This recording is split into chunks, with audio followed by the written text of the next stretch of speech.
Hay una manera muy sutil de abandonar el evangelio sin dejar de usar palabras cristianas. Una persona puede seguir asistiendo a la iglesia, seguir leyendo la Biblia, seguir sirviendo, seguir defendiendo doctrina correcta y aún así empezar a vivir como si Cristo hubiera sido necesario para perdonarla al principio, pero no suficiente para sostenerla cada día. Puede decir con su boca que fue salva por gracia, pero vivir con el corazón agotado, tratando de demostrarle a Dios, a los demás y a sí misma que merece estar donde está. Ese peligro no siempre se presenta como una herejía grosera. A veces aparece como disciplina espiritual sin descanso en Cristo, como obediencia sin gozo, como servicio que busca aprobación, como culpa que nunca termina de creer el perdón, como ansiedad ministerial, como la sensación de que Dios nos tolera cuando fallamos y nos sonríe solo cuando rendimos bien. Y cuando eso ocurre, el alma cristiana empieza a correr, pero ya no corre como hijo, corre como esclavo. Hay creyentes que viven así, oran, pero sienten que no oraron suficiente para que Dios los mire con favor. Leen la Biblia, pero no para contemplar a Cristo, sino para calmar una conciencia que los acusa. Sirven en la iglesia, pero por dentro están midiendo si otros notan su esfuerzo. Luchan contra el pecado, pero cada caída los hunde en desesperación, no porque odien más el pecado, sino porque sienten que su desempeño espiritual volvió a fracasar. Han comenzado por el Espíritu, pero están intentando continuar por la carne. Ese es el drama que Pablo confronta en Gálatas. No escribe a personas que nunca escucharon el Evangelio. Escribe a creyentes que habían recibido a Cristo por la fe, que habían visto con claridad la suficiencia de la cruz, que habían comenzado su vida cristiana descansando en una obra terminada. Pero algo pasó. Falsos maestros entraron con un mensaje seductor, un mensaje que no negaba abiertamente a Cristo, sino que lo hacía insuficiente. Cristo es importante, decían en esencia, pero hace falta algo más. La fe es necesaria, pero no basta. La gracia es buena, pero debe ser completada. Y no hay veneno más peligroso que aquel que conserva vocabulario cristiano mientras destruye el corazón del Evangelio. Pablo no responde con suavidad diplomática. Su tono es fuerte porque lo que está en juego es demasiado serio. Cuando el Evangelio es alterado, no estamos ante una diferencia menor de énfasis. Estamos ante una amenaza directa a la gloria de Cristo y a la libertad del creyente. Si la obra de Cristo necesita ser completada por nuestras obras para que Dios nos acepte, entonces la cruz no fue suficiente. Y si la cruz no fue suficiente, no hay buenas noticias para nadie. Esto debe detenernos. Porque quizá ninguno de nosotros piensa que necesita circuncidarse o guardar ceremonias antiguas para ser salvo. Tal vez nadie aquí diría que la ley mosaica debe añadirse a la fe para completar la justificación, pero el legalismo tiene muchas ropas. Puede vestirse de moralidad respetable, puede vestirse de activismo religioso, puede vestirse de disciplina devocional, puede vestirse de conciencia sensible, puede incluso vestirse de sana doctrina. Y su voz siempre dice lo mismo: Cristo no basta para que descanses. Debes añadir algo tuyo para estar seguro. Esa voz entra en una casa cuando una madre cristiana siente que su valor delante de Dios sube o baja según el comportamiento público de sus hijos. Entra en un ministerio cuando un hombre predica, enseña o sirve, pero por dentro necesita que otros lo consideren útil para sentirse aceptado. Entra en la vida de un joven cuando después de caer en pecado no corre a Cristo con arrepentimiento y fe, sino que se impone días de distancia emocional, como si castigarse a sí mismo pudiera limpiar lo que solo la sangre de Cristo limpia. Entra en el matrimonio cuando alguien cree que Dios le ama más cuando su hogar se ve ordenado y menos cuando su debilidad queda expuesta. El legalismo no siempre dice no necesito a Cristo, muchas veces dice necesito a Cristo, pero también necesito probar que no soy tan indigno. Pero el Evangelio aplasta esa mentira. Cristo no vino a ayudar a personas casi suficientes, vino a salvar a pecadores incapaces de salvarse. La cruz no fue un complemento para nuestro esfuerzo. Fue la declaración pública de que nuestro esfuerzo jamás podría pagar nuestra deuda. Si pudiéramos justificarnos ante Dios por obediencia, disciplina, lágrimas, ritos, servicio, conocimiento o sacrificio personal, entonces Cristo murió en vano. Pero el Hijo de Dios fue crucificado porque no había otra manera de reconciliar a pecadores culpables con un Dios santo. Por eso Pablo recuerda a los Gálatas que Cristo fue presentado ante sus ojos como crucificado.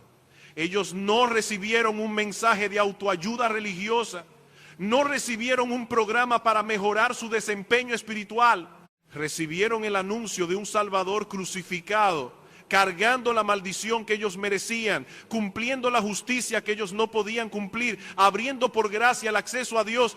Y ese Cristo no debe ser dejado atrás como si fuera solo la puerta de entrada a la vida cristiana.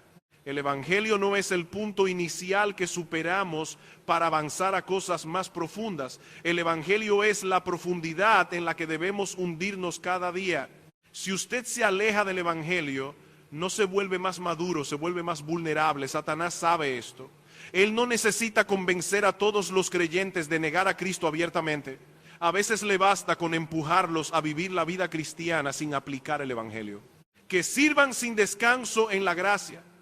Que obedezcan sin recordar que ya son aceptados, que luchen contra el pecado como huérfanos espirituales, que midan el amor de Dios por la calidad de su semana, que confundan responsabilidad cristiana con autosuficiencia religiosa. Y cuando eso sucede, el creyente termina oscilando entre orgullo y desesperación. Si cree que le fue bien, se siente superior. Si cree que falló, se siente condenado. Un día piensa que Dios debe estar complacido porque cumplió.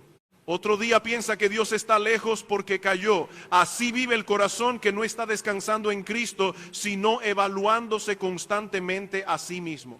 La verdadera vida cristiana no elimina la obediencia. La coloca en el lugar correcto. No obedecemos para ser aceptados, obedecemos porque en Cristo ya fuimos aceptados. No luchamos contra el pecado para comprar el favor de Dios. Luchamos porque el favor de Dios ya nos alcanzó en la cruz. No servimos para construir una identidad, servimos porque nuestra identidad está escondida en Cristo. No leemos la palabra para ganar un día de amor divino. La leemos porque el Dios que nos amó primero sigue hablando a sus hijos. Pero esta verdad necesita bajar de la teoría al alma. Porque muchos pueden afirmar justificación por la fe sola y aún así vivir emocionalmente como si su paz dependiera de su rendimiento. La pregunta no es solo si sabemos definir el Evangelio. La pregunta es si estamos viviendo de él. Y Pablo nos llevará precisamente allí. Si recibimos el Espíritu por el oír con fe, ¿cómo pretendemos ahora avanzar por la fuerza de la carne? Esa pregunta no es solo para los Gálatas. Es para cada creyente cansado que necesita volver a mirar a Cristo crucificado antes de intentar dar un paso más. Pablo pregunta, ¿recibisteis el Espíritu por las obras de la ley o por el oír con fe? Esa pregunta parece sencilla, pero corta profundamente la raíz del orgullo religioso. Porque si los Gálatas recibieron el Espíritu no por lo que hicieron, sino por haber oído y creído el Evangelio, entonces no podían tratar la vida cristiana como si hubiera comenzado por gracia y ahora debiera mantenerse por mérito. El mismo Dios que los salvó por medio de la fe era el Dios que debía sostenerlos por medio de la fe. Aquí está una de las confusiones más peligrosas en la vida cristiana. Pensar que necesitamos a Cristo para ser perdonados, pero necesitamos nuestra propia fuerza para ser santos. Pensar que el Espíritu nos dio vida cuando estábamos muertos, pero ahora el avance depende básicamente de nuestra disciplina, nuestra determinación, nuestro carácter, nuestra fuerza de voluntad. Y por supuesto el creyente debe esforzarse, debe orar, debe obedecer, debe huir del pecado, debe servir, debe ordenar su vida. Pero si hace todo eso descansando en sí mismo, aunque sus actividades parezcan espirituales, el centro de su confianza sigue siendo carnal. La carne no siempre se ve como inmoralidad escandalosa, a veces se ve como religión autosuficiente. Esto es difícil de aceptar porque tendemos a asociar carne solamente con pecados visibles, sensualidad, ira, mentira, envidia, codicia. Y sí, esas son obras de la carne. Pero la carne también puede tomar la forma de una moralidad que quiere vivir independiente de la gracia. Puede verse como un creyente que intenta vencer su pecado sin depender realmente del Espíritu. Puede verse como una persona que multiplica reglas externas para sentirse segura. Puede verse como alguien que obedece, pero por dentro se enorgullece si le va bien y se desespera si falla. El legalista y el libertino parecen opuestos, pero tienen una raíz común. Ambos quieren vivir sin depender humildemente de Cristo. Uno dice, haré lo que deseo. El otro dice, me justificaré por lo que hago. Uno se revela por inmoralidad, el otro por autosuficiencia. Pero ambos desplazan el evangelio del centro. Piense en un creyente que se propone cambiar, dice, esta vez sí, esta vez voy a vencer la ira, esta vez voy a dejar ese pecado, esta vez voy a leer más, orar más, ser más constante. Y al principio se siente fuerte, tiene un plan, horarios, resoluciones, una especie de emoción espiritual, pero pasan los días, llega una provocación, aparece una tentación, el cansancio golpea y vuelve a caer. Entonces no solo se entristece por el pecado, se sorprende de su debilidad como si alguna vez hubiera tenido poder en sí mismo. Esa sorpresa revela que todavía no había entendido algo básico. Separados de Cristo nada podemos hacer. No significa que no debemos hacer nada, significa que todo lo que hacemos debe nacer de dependencia. El pámpano no produce fruto por mirarse a sí mismo, ni por apretar sus ramas, ni por gritar voy a ser fructífero. Produce fruto porque permanece unido a la vid. La vida fluye desde otro, la fuerza viene desde otro, el fruto pertenece a otro. Así también el creyente vive, obedece, lucha, sirve y persevera porque Cristo vive en él por su Espíritu. Eso es lo que Pablo expresa cuando dice, con Cristo he sido crucificado y ya no vivo yo, mas vive Cristo en mí. Y lo que ahora vivo en la carne, lo vivo en la fe del Hijo de Dios, el cual me amó y se entregó a sí mismo por mí. No está diciendo que el cristiano desaparece como persona responsable. Pablo sigue diciendo, lo que ahora vivo, él vive, él actúa, él trabaja, él predica, él obedece. Pero la fuente de esa vida ya no es el viejo yo orgulloso que quería gloriarse en su independencia. La nueva vida se vive por fe en el Hijo de Dios. Aquí hay una verdad que debe liberar a muchos creyentes cansados. Dios no le está pidiendo que viva la vida cristiana para obtener su aceptación. Le está llamando a vivirla desde la aceptación que ya recibió en Cristo. Esa diferencia cambia el corazón de la obediencia. El esclavo obedece con temor a ser echado fuera. El hijo obedece porque ya pertenece a la casa. El legalista obedece para construir una posición. El creyente obedece porque Cristo ya es su justicia. El religioso se mira constantemente para saber si hizo suficiente. El cristiano mira a Cristo y desde allí se levanta para obedecer. Pero cuando olvidamos esto, todo se deforma. La oración se vuelve una cuota. La lectura bíblica se vuelve una manera de sentirnos superiores o menos culpables. El servicio se vuelve moneda de reconocimiento. La lucha contra el pecado se vuelve un proyecto de autopurificación.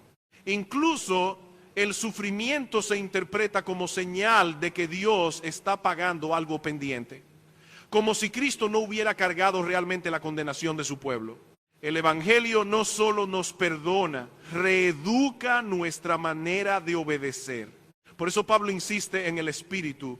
Recibimos el Espíritu por el oír con fe.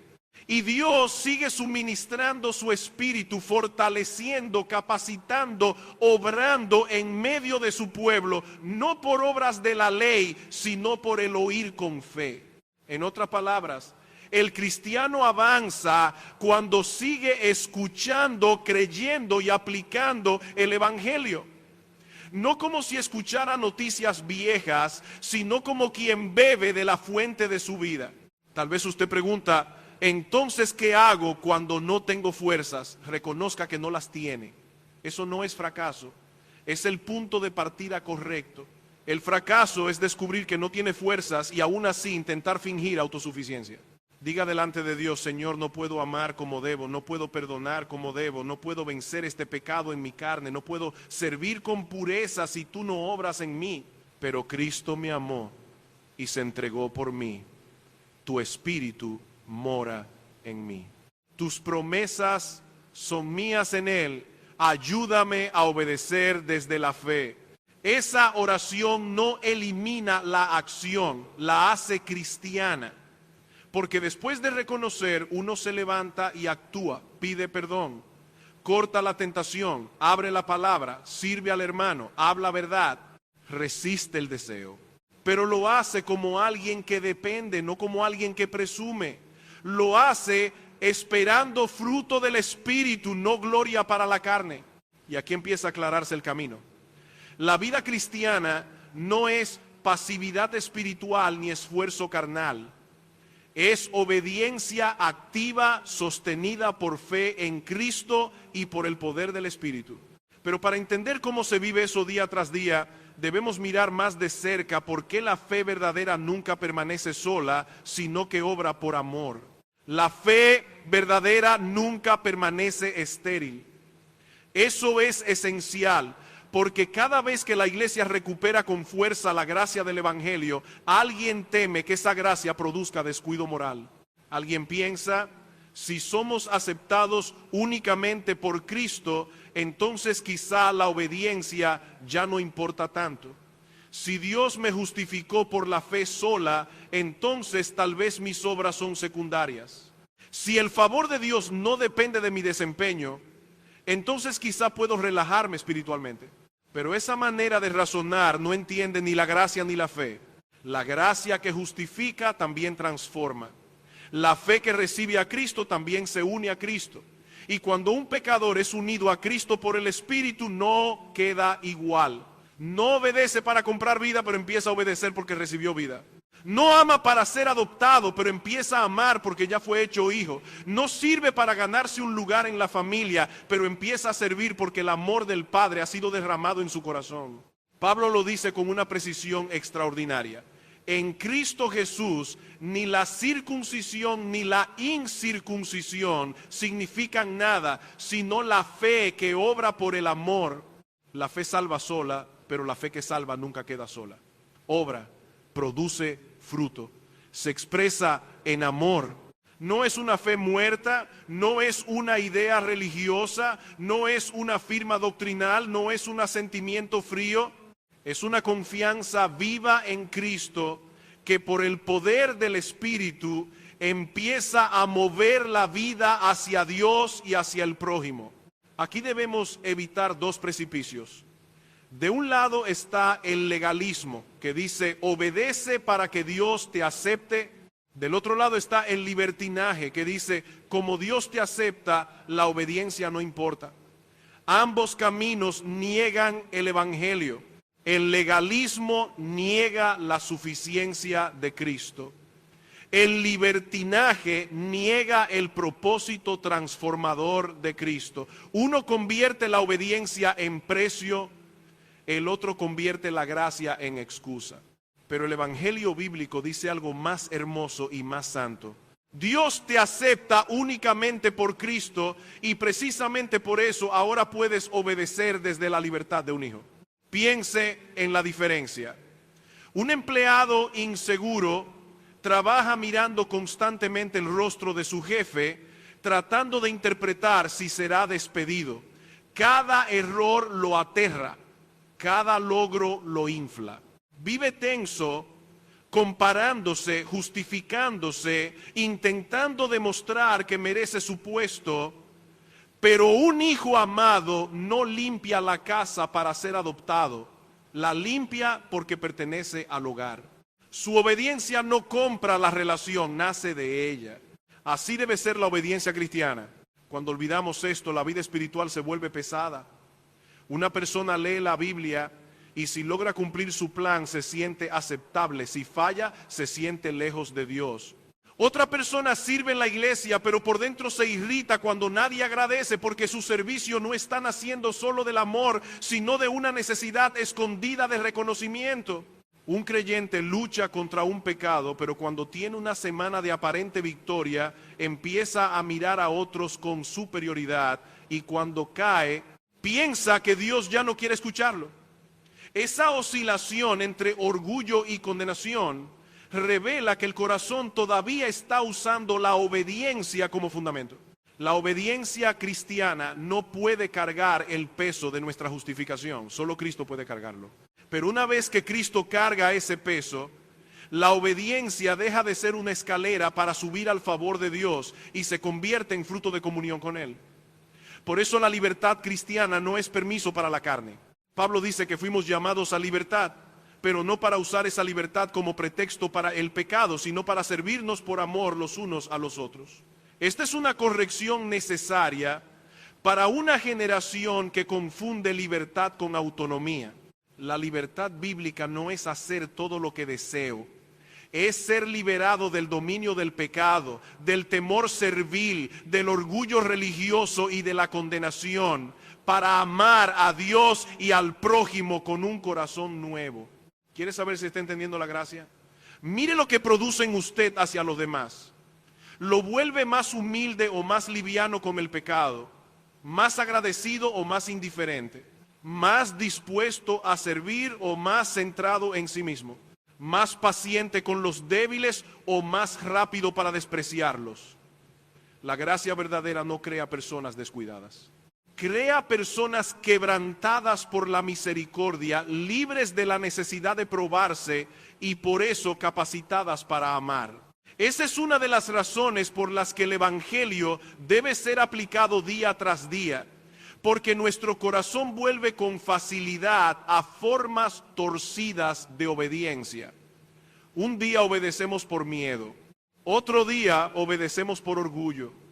Otro día obedecemos para ser vistos. Otro día dejamos de obedecer porque pensamos que ya no vale la pena. Necesitamos volver constantemente a Cristo. Él me amó y se entregó por mí. Ya no soy esclavo intentando ganar un lugar. Soy hijo llamado a caminar por el Espíritu. Pero caminar por el Espíritu no es una expresión vaga. No significa esperar pasivamente a que Dios nos mueva sin responsabilidad. Tampoco significa actuar en nuestra fuerza y luego pedir a Dios que bendiga nuestro esfuerzo independiente. Caminar por el Espíritu significa vivir en dependencia activa, confiar en las promesas de Dios, descansar en la obra de Cristo, reconocer nuestra debilidad y desde esa dependencia obedecer realmente.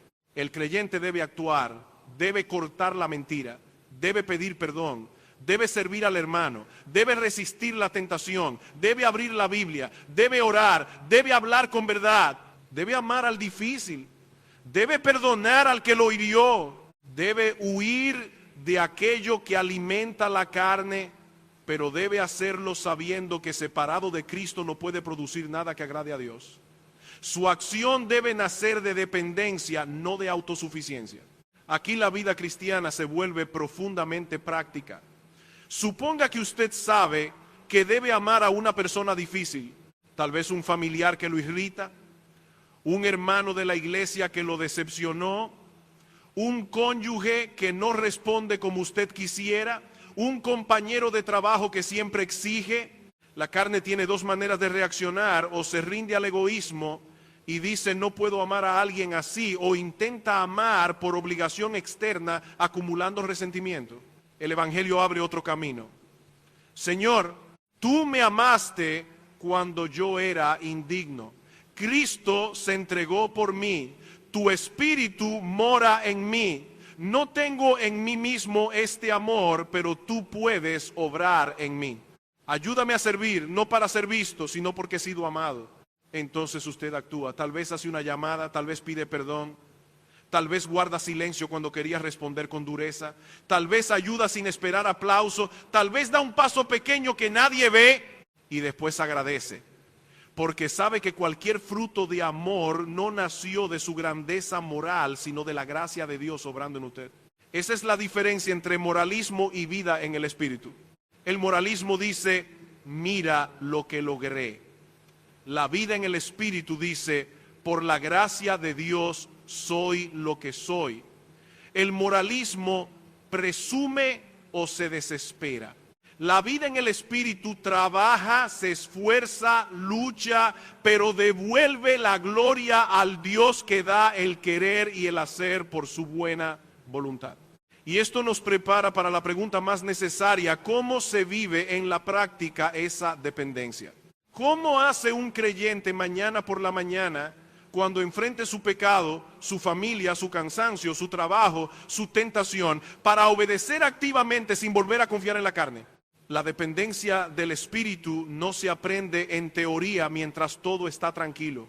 Se aprende cuando la obediencia concreta aparece delante de nosotros y descubrimos que no tenemos en nosotros mismos el amor, la paciencia, la pureza, el dominio propio o la valentía que Dios demanda.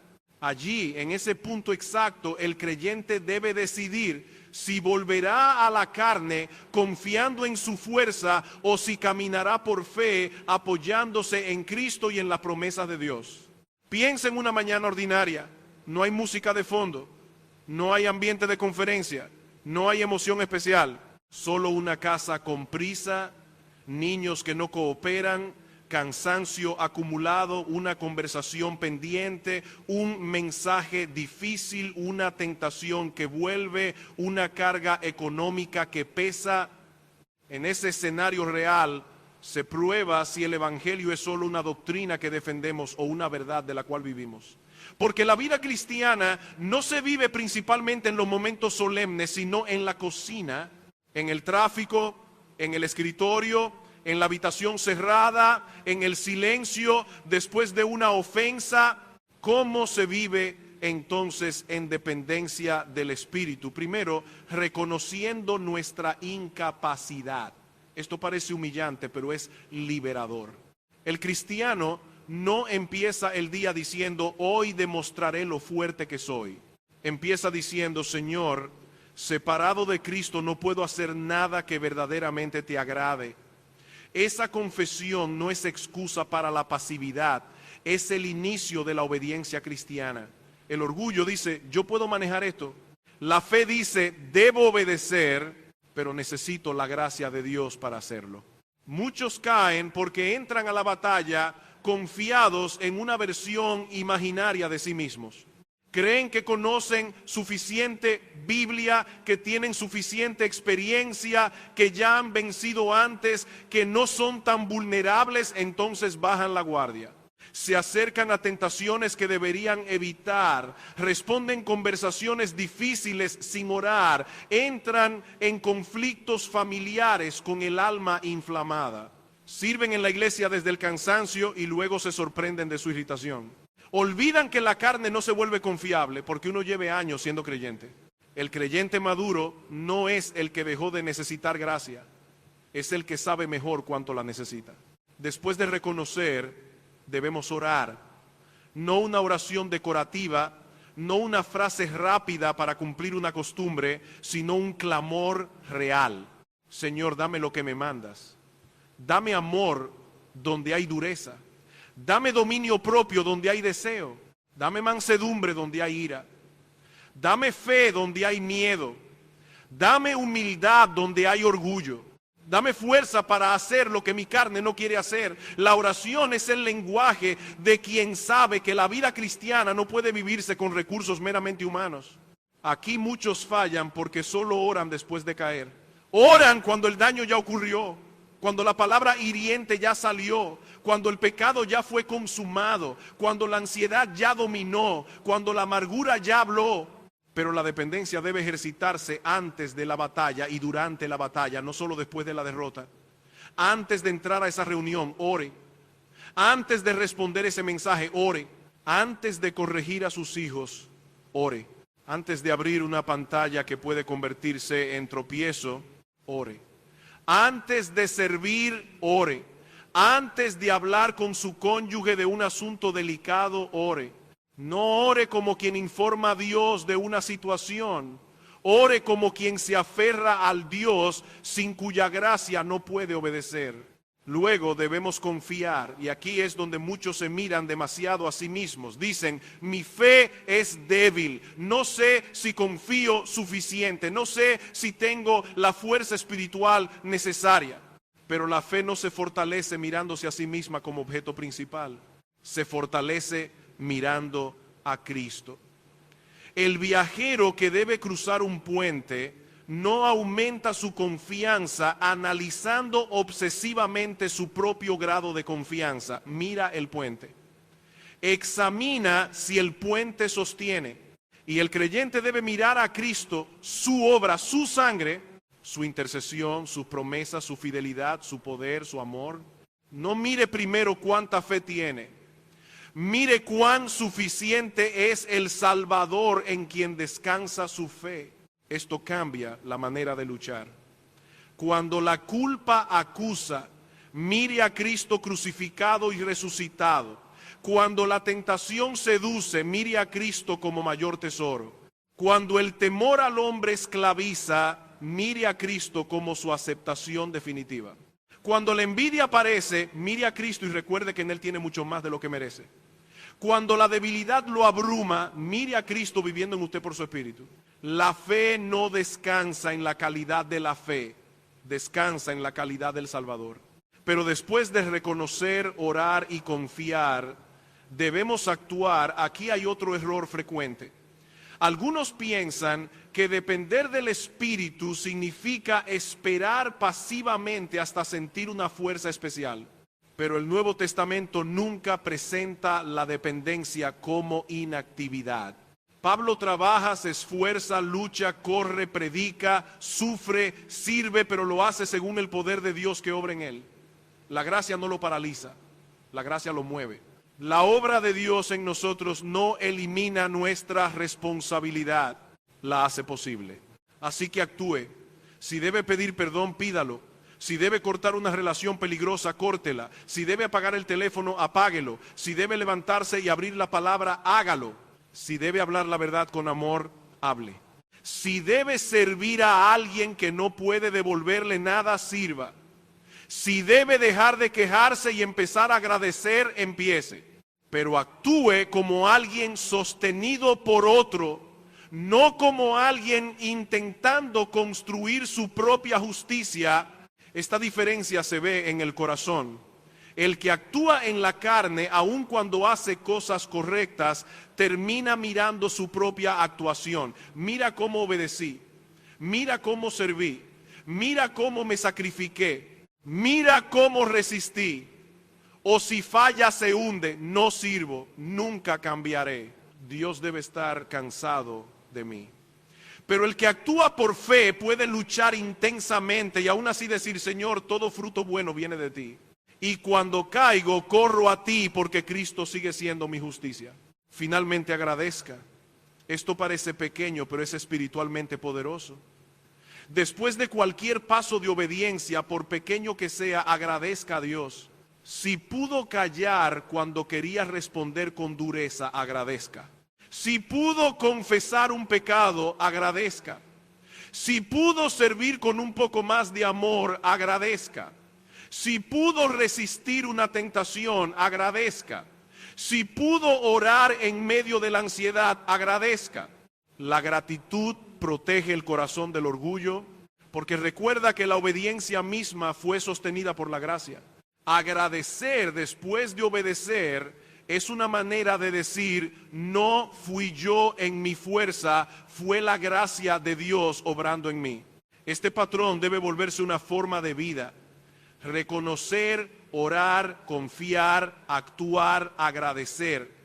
No como una fórmula mágica, no como 5 pasos mecánicos para una vida sin luchas, sino como un hábito de dependencia. Una manera de traer cada deber, cada tentación, cada relación, cada servicio, cada sufrimiento bajo la realidad del Evangelio, porque el cristiano no tiene solo mandamientos, tiene promesas, no tiene solo responsabilidad, tiene espíritu, no tiene solo batalla, tiene a Cristo. Y ahora necesitamos ver cómo esto se aplica a una de las órdenes más imposibles de obedecer en nuestra propia fuerza: amar al prójimo como quisiéramos ser amados, servir a otros sin vivir esclavos del egoísmo y hacerlo descansando en que tenemos un Padre que cuida de nosotros.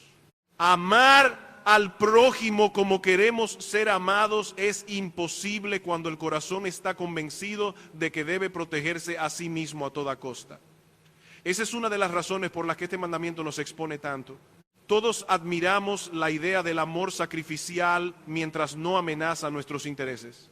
Pero cuando amar significa ceder tiempo, comodidad, atención, dinero, paciencia, perdón o reconocimiento, de repente descubrimos que el egoísmo no era una teoría en nosotros, era una fuerza viva, organizada y muy creativa para defenderse.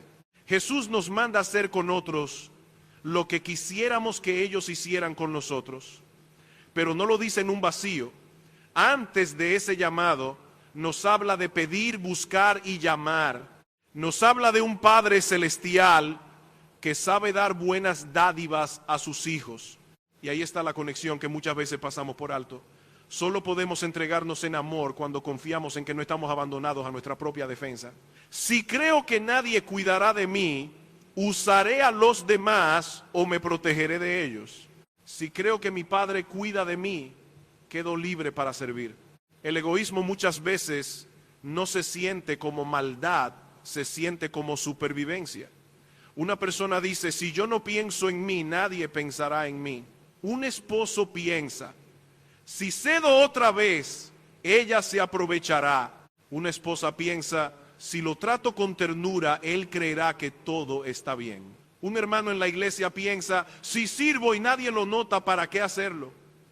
Un amigo piensa: yo siempre doy, ahora me toca recibir. Y debajo de todas esas frases hay una creencia funcional: Dios no será suficiente para mí si yo no me aseguro mi lugar. Por eso la regla de oro no se obedece simplemente apretando los dientes. Se obedece por fe en un Padre que no es indiferente a sus hijos. Cristo no nos llama a amar como personas vacías que deben quedar destruidas. Nos llama a amar como hijos que han recibido gracia, promesas, provisión, perdón, Espíritu Santo y una herencia que no puede ser robada. El Evangelio nos libera del terror de vivir centrados en nosotros mismos. Piensa en una escena sencilla. Usted llega cansado a casa, ha tenido un día largo, su mente dice: merezco descanso, merezco silencio, merezco que me atiendan.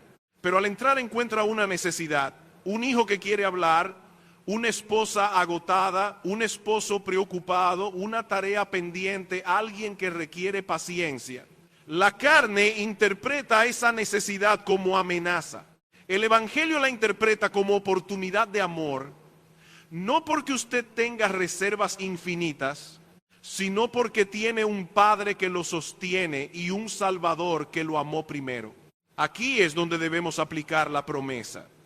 Si el Padre no escatimó ni a su propio Hijo, sino que lo entregó por nosotros, ¿cómo no nos dará con Él todo lo que necesitamos para obedecerle?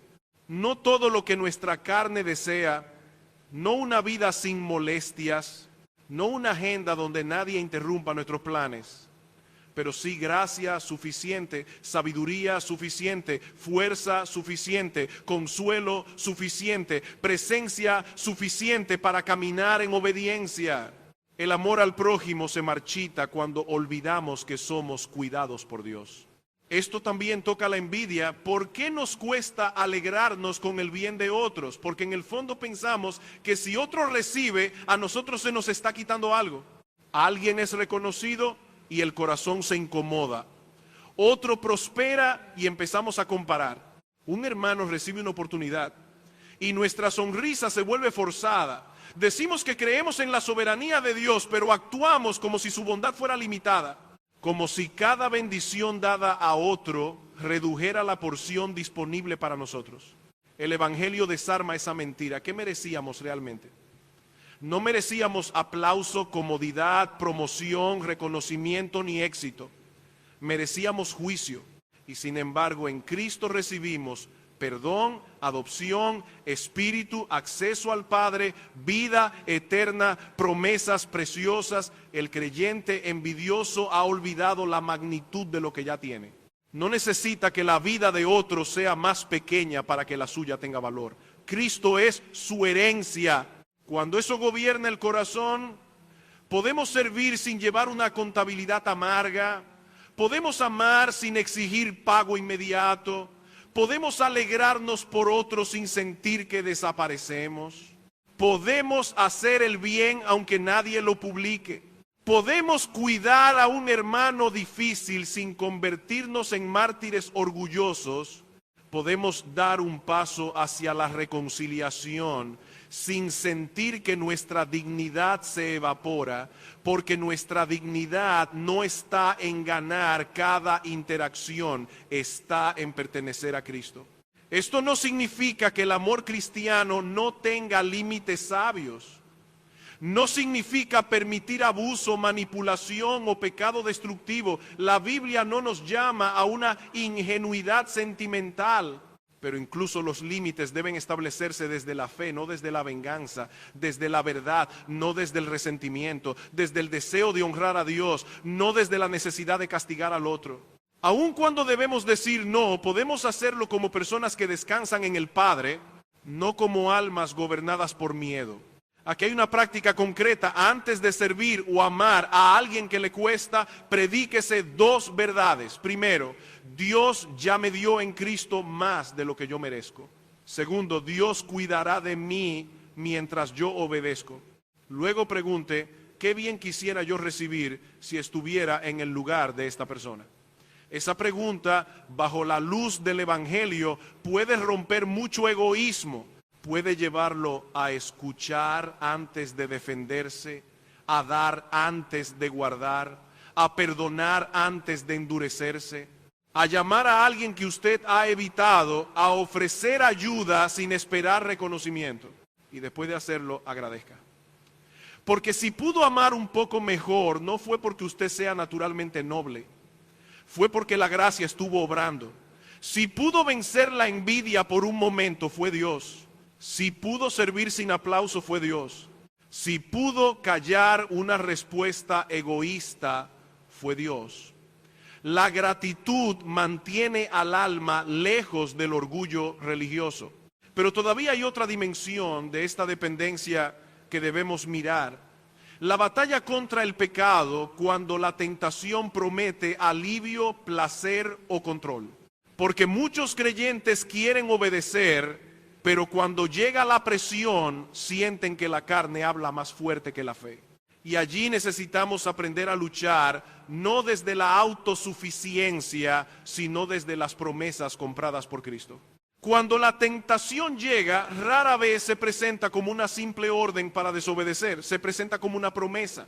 Promete descanso cuando estás cansado, placer cuando estás vacío, control cuando estás ansioso, venganza cuando estás herido, reconocimiento cuando te sientes invisible, escape cuando la obediencia parece demasiado pesada. Por eso no basta decir no debo pecar. Hay que desenmascarar la promesa falsa que el pecado está ofreciendo y enfrentarla con una promesa superior del Evangelio. Un creyente puede saber que la inmoralidad es pecado, pero en el momento de la tentación lo que siente es otra cosa. Esto me aliviará, esto me hará olvidar, esto me dará una sensación de vida. Puede saber que la ira no produce la justicia de Dios, pero cuando alguien lo humilla, la ira promete defensa, poder, control. Puede saber que la mentira deshonra al Señor, pero en una conversación difícil la mentira promete protección. Puede saber que la envidia es pecado, pero cuando otro recibe lo que él quería, la envidia promete una explicación que justifica su amargura.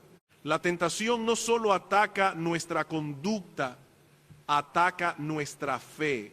Cada pecado en el fondo, nos invita a creer que Dios no basta, que su camino no es bueno, que su tiempo es demasiado lento, que sus límites son demasiado estrechos, que su provisión no será suficiente, que su gracia no alcanza para sostenernos en esa presión concreta. Por eso la batalla contra el pecado no puede librarse solo con fuerza de voluntad. La voluntad debe actuar, sí, pero debe ser fortalecida por la fe. Y la fe no se alimenta mirando la fuerza de nuestra resolución, sino mirando la suficiencia de Cristo y la fidelidad de las promesas de Dios. Piensa en alguien que lucha con la lujuria. Si solo se dice no voy a mirar, no voy a mirar, no voy a mirar, quizá resista por un momento, pero si su corazón sigue creyendo que allí hay un placer más real que el gozo de Dios, tarde o temprano buscará una rendija. Necesita cortar accesos, claro. Necesita confesar, buscar ayuda, huir, ordenar hábitos, pero también necesita predicarse. Ese pecado promete agua, pero es cisterna rota. Cristo es la fuente, fui comprado por sangre. Mi cuerpo no me pertenece. Hay más vida en la pureza que en la gratificación escondida. El Espíritu de Dios mora en mí. Piense en alguien dominado por la ira. Puede aprender técnicas para respirar antes de hablar, y eso puede ayudar en cierto nivel. Pero si no enfrenta la mentira de que su enojo lo protege, que su dureza le da autoridad, que su voz elevada logrará lo que la confianza en Dios no puede lograr, seguirá siendo esclavo. Necesitas recordar, la ira del hombre no obra la justicia de Dios. Cristo fue injuriado y no respondía con amenazas. Dios es juez, yo no tengo que ocupar el trono. Puedo hablar verdad sin pecar contra el amor. Piense en quien vive bajo ansiedad. Hace listas, revisa cuentas, controla horarios, llama 10 veces, anticipa problemas, manipula conversaciones, no porque sea simplemente responsable, sino porque por dentro cree que si su mano se suelta, todo se derrumba. Esa persona necesita obedecer en lo práctico, sí. Debe planificar, trabajar, cuidar, pero también debe confesar: Señor, estoy intentando ser providencia. Estoy queriendo cargar lo que pertenece a ti. Tú no me llamaste a gobernar el universo, sino a obedecerte hoy. El Evangelio nos libera tanto de la pasividad como de la autosuficiencia. No nos permite decir Dios obrará, así que no haré nada. Tampoco nos permite decir haré todo en mi fuerza y luego daré gracias a Dios de manera formal. Nos llama a actuar confiando, a resistir creyendo, a trabajar dependiendo, a obedecer desde una posición de gracia, a luchar contra el pecado como hijos habitados por el Espíritu, no como huérfanos tratando de construir una identidad. Aquí muchos necesitan una visión más sobria de la lucha cristiana. Que haya guerra dentro de usted no significa necesariamente que no sea creyente. De hecho, muchas veces esa guerra es señal de vida. El muerto espiritual no pelea contra la carne, se entrega a ella o la disfraza.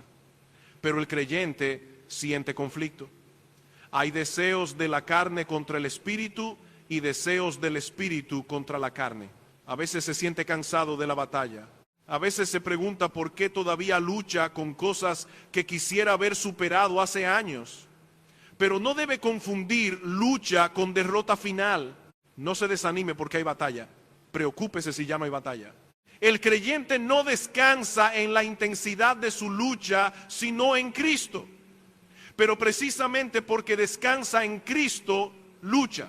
Se levanta después de caer, confiesa sin esconderse, busca ayuda sin proteger su orgullo, corta lo que debe cortar, se expone a la palabra, ora, huye, sirve, agradece cada pequeño avance y cuando descubre motivaciones mezcladas no queda paralizado esperando una pureza perfecta antes de obedecer. Obedece, confiesa, pide que Dios purifique y sigue adelante. A veces alguien dice, no quiero servir porque no sé si mi motivación es pura. Pero si espera hasta tener una motivación completamente limpia para hacer el bien, probablemente no hará nada. Sirva, pero sirva arrepintiéndose de su orgullo.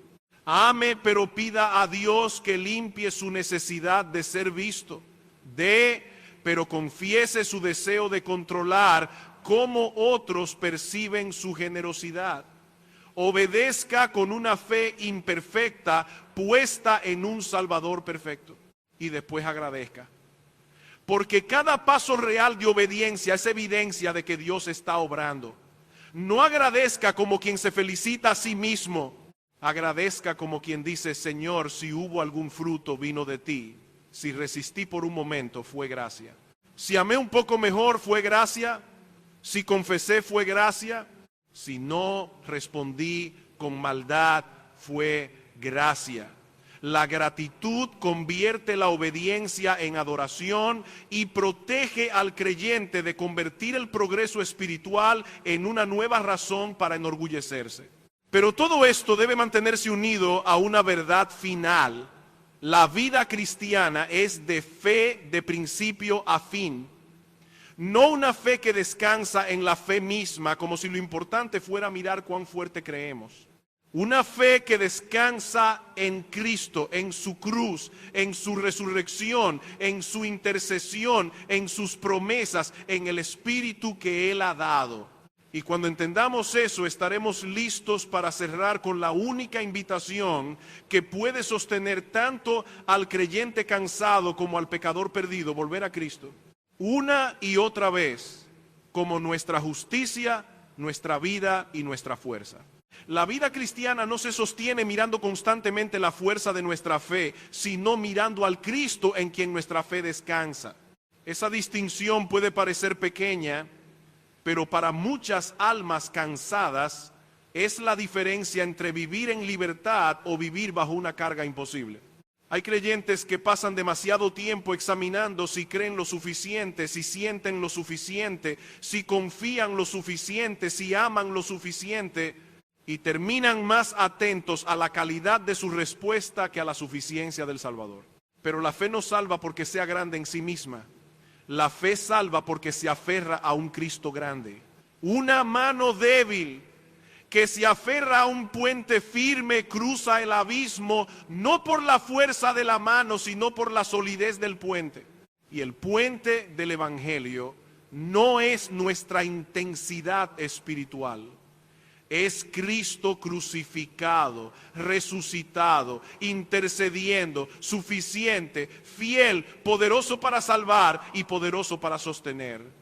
Por eso cuando su conciencia tiemble, no se quede mirando su conciencia, mire a Cristo. Cuando su obediencia parezca pequeña, no haga de su obediencia el fundamento de su paz. Mire a Cristo. Cuando su fe se sienta débil, no ponga su esperanza en lograr sentirse más fuerte. Mire a Cristo, examine el puente, contemple su sangre, recuerde su justicia, medite en su amor. Vuelva a oír el Evangelio como si su vida dependiera de ello, porque depende de ello. El creyente más maduro todavía necesita el Evangelio como el niño más nuevo en la fe. Nunca llegamos a un nivel espiritual donde la cruz se vuelve un tema básico que podemos dejar atrás. El Evangelio no es la puerta que cruzamos para luego construir nuestra vida sobre otra cosa. El Evangelio es el suelo, el aire, el alimento, la fuerza, la esperanza, la medicina y la canción de la vida cristiana. Lo necesitamos cuando caemos para no desesperar. Lo necesitamos cuando obedecemos para no enorgullecernos. Lo necesitamos cuando servimos para no buscar gloria humana. Lo necesitamos cuando sufrimos para recordar que el Padre no nos abandonó. Lo necesitamos cuando luchamos para saber que el Espíritu no fue dado a personas fuertes, sino a pecadores unidos a Cristo. Y si usted está cansado, tal vez no necesita primero una técnica nueva, tal vez necesita volver a escuchar con fe lo que ya oyó al principio. Cristo le amó y se entregó a sí mismo por usted. No por una versión futura de usted que ya habría vencido todas sus luchas. No por una versión limpia, ordenada, impresionante, estable y digna. Le amó cuando no había nada en usted que pudiera comprar su favor. Y si Él lo recibió por gracia, no lo sostendrá ahora por salario. Eso no lo vuelve pasivo, lo vuelve humilde y activo. Porque cuando el evangelio ocupa el centro, usted puede levantarse para obedecer sin cargar sobre sus hombros el peso de justificar su existencia. Puede abrir la Biblia no para ganar el amor de Dios, sino porque el Dios que le ama le habla. Puede orar no para convencer a un padre distante, sino porque en Cristo tiene acceso. Puede servir no para ser visto, sino porque ya fue visto por Dios en su Hijo. Puede luchar contra el pecado no como acusado intentando reducir su sentencia, sino como hijo que no quiere vivir esclavo de aquello de lo cual Cristo lo liberó. Si debe reconocer su debilidad, hágalo hoy. Diga delante del Señor: no puedo vivir esta vida en mi fuerza.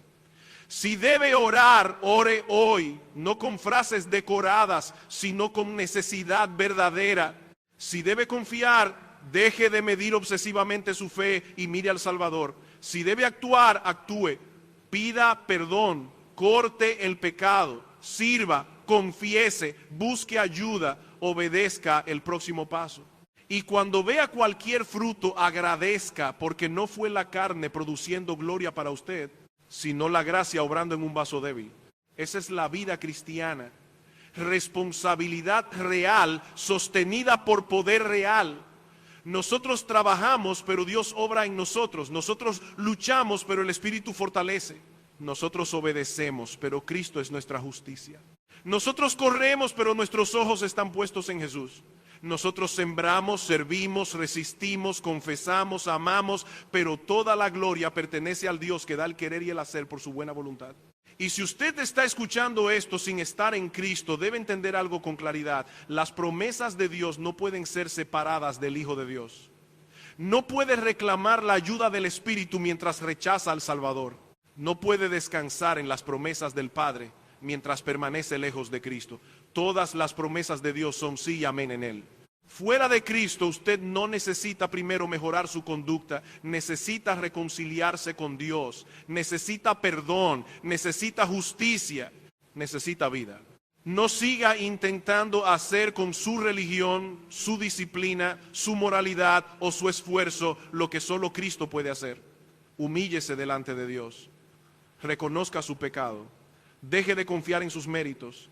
Mire al crucificado, Él murió por pecadores, Él llevó la maldición, Él cumplió la ley, Él resucitó, Él salva por gracia a todo aquel que viene a Él con arrepentimiento y fe. Y para el creyente vuelva también, no para convertirse otra vez, sino para vivir otra vez desde la fuente correcta. Vuelva al Evangelio cuando esté fuerte, para no enorgullecerse. Vuelva al Evangelio cuando esté débil, para no rendirse. Vuelva al Evangelio cuando sirva, cuando peque, cuando llore, cuando sea tentado, cuando tenga que amar, cuando tenga que perdonar, cuando tenga que levantarse mañana a obedecer en lo ordinario. Porque la vida cristiana comenzó por fe, continúa por fe y terminará por fe. No una fe centrada en sí misma, sino una fe que descansa enteramente en Cristo, el Hijo de Dios, que nos amó y se entregó a sí mismo por nosotros.